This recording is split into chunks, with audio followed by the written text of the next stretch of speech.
What's up, Ron here, and today we're reviewing Phthalo Green by Schmincke.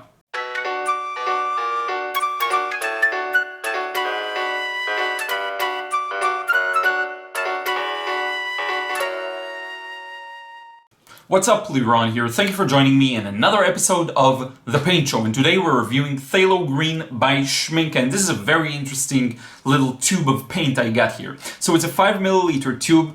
I originally didn't know what to use this one for, and then you gave me some advice about the things that work well with it. So we tried a few reds and yellows, and I actually shared everything in a video that I'm going to show you right here. You can click that and you will see that Phthalo Green Mixes, which was a very fun one. But now I think it's time to do a proper paint show episode. Okay, so First, we're gonna take a closer look at the tube, then we're gonna look at the brochure, and then I'll show you the paint, and we're just gonna play around with it a bit. Not too many color mixes this time, because we already have a full video on that again you can click at any moment here in the top corner, or there, I'm not sure. And this is it, let's get started. So here's a closer look at this tube. Again, a tiny 5 milliliter tube, Phthalo Green. You have everything here, the brochure number, which we're going to look at in just a moment, the series, Lightfastness, opacity, and how staining it is, and just some more information. Okay, so what we're going to do now is whip out the brochure and go into more details into what composes this paint. Okay, so compared to other paints we've been looking at with Phthalo Green, things are relatively simple. So we've got, let's read the description first. Extremely brilliant transparent green, alternative to chromium oxide green brilliant, well suited for mixtures with yellows and reds, which is exactly what we tried so far and really is true. Recommended for landscape paintings. Okay, so just one note on that. This green is really unnatural and can't really be found in nature. It is quite artificial, but when mixed with other paints, as they mentioned here, it actually works surprisingly well. And if you're like me and you couldn't find a use for it, or it's too bright and too screaming for you, I definitely would encourage you to try it out, to try to mute it a bit with reds and yellows, and you'll see it's just a beautiful, beautiful result. So in terms of the pigment, it's again rather simple. We've got the Phthalocyanine green, PG7, just a single pigment paint, a relatively simple one, a series one, it's cheap. Those are usually made from Phthalocyanine green. There's not too much to it. Then we've got the Lightfastness 4 out of 5, which is great. We have a semi-transparent, okay, which is very useful, I think, because for me at least, I'm trying to go more in the direction of transparent watercolors. I find that I've been using way too many opaque, and now I want to improve things a bit and maybe try out that direction. And it is non-staining, okay, so that makes things lifting a lot easier, which is a good thing. Of course, will depend on the paper you're using. So anyway, this is in terms of the paint info that we're gonna dive into. What I want to do next is the demo. So first, let me show you what the paint looks like on the palette. I've got it right here, and I'm just gonna wet this area a bit. And I've had a bit of a different color here on my palette, but that doesn't matter. We're gonna get rid of it in just a moment, and you can see what this looks like. A very shiny, artificial green that isn't really natural, but we will hopefully look at a few mixes, just a few mixes. I said I didn't want to do too much. That will show you how you can turn this into a more befitting for landscapes and such things. So anyway, let's get started here with applying the paint.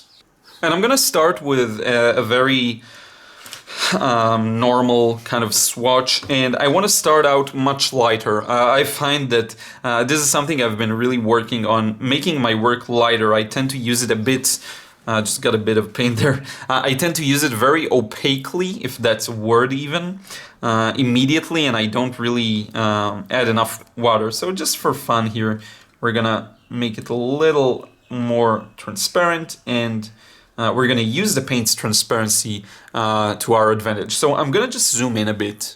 So I forgot it's all taped to the table, and I don't want to move things too much. So I just zoomed in really just a tiny, tiny bit. And now I'm gradually adding a bit more green to the mix and hopefully making it darker. Now, I never really mentioned, but the paper I'm using this time, I'm using a Saunders Waterford, okay? So not a sketchbook or anything like that. So I'm using the Saunders Waterford cold pressed 300 grams paper. so it's a bit of a higher quality than usually, and this will be good for trying out lifting in a few moments, as this paint really isn't staining. It's going to be a good opportunity to try out some lifting. So now I'm using some real thick paint, and I don't even mix it here in the palette. You can't, it's really hard to just turn this mixture into an opaque mix, and here's a quick tip for you. So just don't touch this area at all. Just go to the pen that you can barely see here. Now you can better see this, and go directly to the paper. Okay, just a quick tip for you, because I see a lot of people struggling with this, because what they do is they try to make this as thick as they need to, and there's just no use in doing that. Either choose a new well to work in, or just grab it straight out of the pan and use it as is. Okay, so now I'm using it really in the darkest consistency possible. We're gonna let this dry out for a bit, and then we're gonna start out working on this one and wet on wet. So I'm pre-wetting this area here, just making sure to thoroughly clean my brush, and I'm pre-wetting it, and I will hopefully zoom in just a little bit later on so you can see. The water is still a bit contaminated. I'm gonna clean it even more, and hopefully it will be more transparent now. This tends to happen, and I find that even though it's not really staining, it can feel a little dominant, this particular paint. So this could be it. Now the wet and wet is going to be a little better than the way I usually do it in a sketchbook. So I think we're gonna have a little more fun with it. So let's just start putting in the paint into the mixture, and you can see the nice patterns. Let me zoom in just a tiny bit. So hopefully you can now see what's going on a little better, and you can see there is a nice spread of the paint here.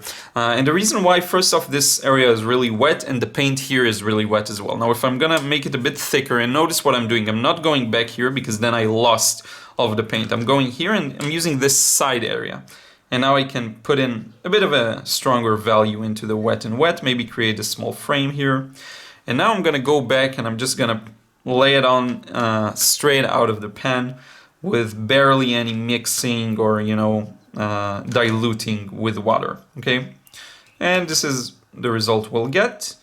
I think this is mainly it, and we're gonna move into some dry brush now and just take a look at the result later on when it dries. So now some dry brush, and just using the paint as it is.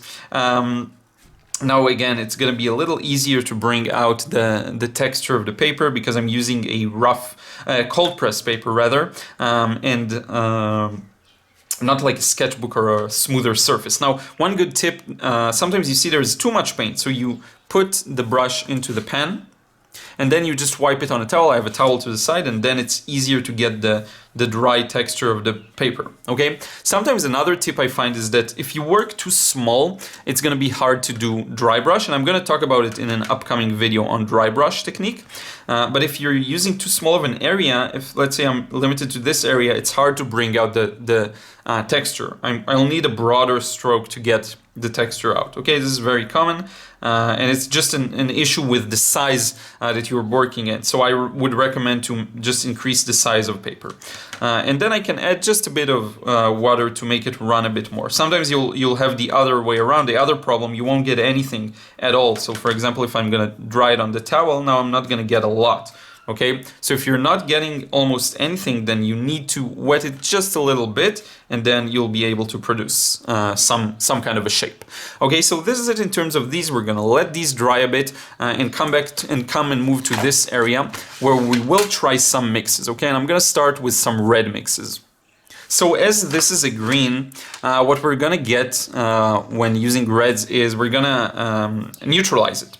So we're gonna get some grays and some interesting colors there. So I'm just gonna start here with a bit of the, and you know what, I'm gonna clean out this well because it's totally dirty. So cleaned it up, and now we can try adding a bit more red to it and see what we get. So let's first start with a really warm orangey red, and I'm gonna dig through it until I get the pure pigment, okay? My pen is a little contaminated as always. So this is kind of a cadmium red, or an equivalent to Pyrrole Scarlet. I don't get too caught up in terms of the actual color. I just find it really not necessary. So in any case, you see I get this interesting metal rusty gray, and there's a lot of variations you can produce with these colors. If you just try to vary, add a bit more gray to it, add a bit more red to it, and it's just really interesting. I would guess that this mix can get pretty dark, and the reason why is that both of these colors can get pretty dark. So let me try that out now. And you can see, just grab a bit more red, you can see how it can get really dark. I'm just going to layer more and more on top of that. Okay, so that's what I like about this paint. Again, a very wide range of values. That's really useful. So now what I want to try out is to mix it up with something that's a little more towards the magenta. So I'm just going to wipe this area clean. I'm going to use a bit more of a magenta-ish color. So let's start with that actually, and just a bit of that here. It's a bit contaminated by French ultramarine, which is fine. We're going to get rid of that. Like this, we get a purer version, and here we get yet a purer version. Now I'm just going to add a bit of the phthalo green, and you can see I like this neutralization a little more. You almost get this kind of an interesting blue, which I really, really enjoy. So these are kind of the two reds that I always like to test things out with. The warmer one, the more orangey one, and then the cooler, more towards the blue. So I find these combinations to work really, really well. And next up, what we're gonna try is mixing some yellows. So I'm getting started, and I will put just a bit of phthalo green here.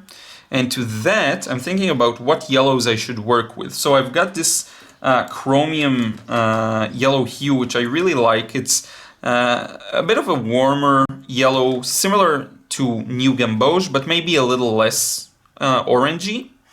And you can see how this creates an interesting combination. And it almost brings out, it almost gives you the sense that there is a pure mix of maybe a blue and a yellow on paper, which I like, just like the video I did on that, and I will put a link somewhere. So anyway, that's a very good plus for me. It kind of fills in the blank in your brain, and you imagine there's a blue here. Let me put in a pure chromium yellow so you can see this. So this is a really cleaner one. And you can see how those mix. Now, next up I want to try out a more lemony yellow, and this is going to be really strong because the phthalo green is kind of, I wouldn't say lemony, but lemon yellow. It isn't natural, but it is very shiny, I guess. So you can see how these two will mix together, and it's just going to create something strong, like resembling a marker color, I guess. So you can see this here, and this is actually a beautiful, beautiful combination. You can see it's very bright. This is very good if you want to bring out a very strong green, a very vivid one. It's kind of similar, by the way, to May green, which I'm going to show you just side by side a moment here. The May green is more close to olive, I guess, but they do share some similarities. So this is what you see here is the May green. And next up, I do want to try out maybe some something like a, you know what? Let's try sepia. I don't know. Let's try it out. We'll see what happens. I was thinking maybe some burnt sienna, but you know what? We can try and pick up. I barely have any burnt sienna left here, but we can try and pick up some of like the leftovers here and just see what these look like. I don't know. I'm just doing nonsense and making use of the tiny space we've got here. So here's a bit of that here. And barely, I need to refill the burnt sienna like ASAP. But in any case, this is kind of what you get with the burnt sienna sepia mixture. You know, color means less to me really than other things. The value is much more important. So next up, all we have to do is try out lifting. So let's do that. So we've got the paint here, it's pretty much dried. I'm using a nice quality paper, and we should be able to lift this one rather easily. So what I do is I dipped my brush into water, but then I cleaned some of that on the towel because I don't want it to be too wet. And I'm just gonna go over across like this. Just wet this area a bit, okay? And I can already see how it's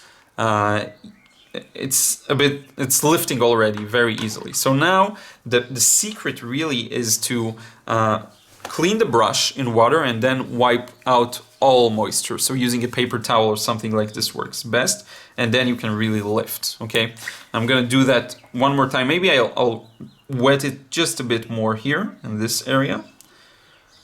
come back with a cleaner brush, wipe it out completely, because we want it to be dry in order to pick out the paint, okay? So here we go, and you can see it's pretty much liftable. And I was told to not to be too hard on saying how it's hard to correct mistakes or things like this. Then yeah, it is possible to lift in many different cases. But what I want to stress is that it's always better if you can get it on the first go. A lot of the paintings that I personally look up to, the technique isn't necessarily that complicated. It's nothing like that.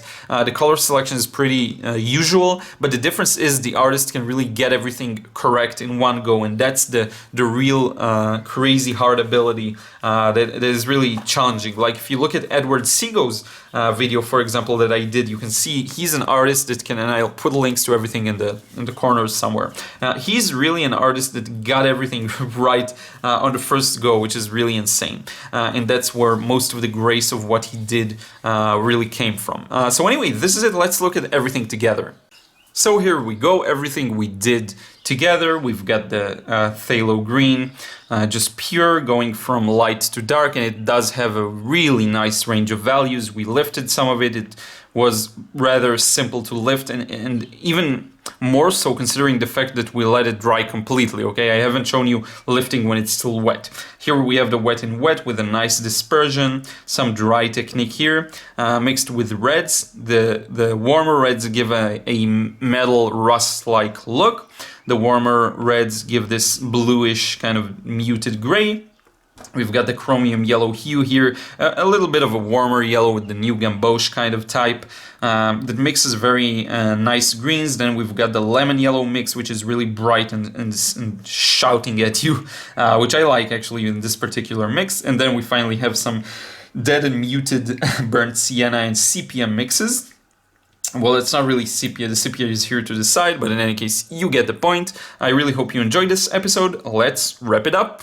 So this is it. Thank you so much for watching. I hope you enjoyed this episode of The Paint Show, and I'm really gradually starting to use this paint more and more. From the moment I got it and up until now, I've been gradually incorporating it in more and more of my works. I think it's great. It has a large range of values. It is a really interesting green to use, and it can mix really well with many other paints and create interesting variations. So I have come to like it, and other phthalo colors as well, like phthalo blue, which wasn't a favorite of mine in the beginning. I had a lot of hard times with it, but I ended up really liking that as well.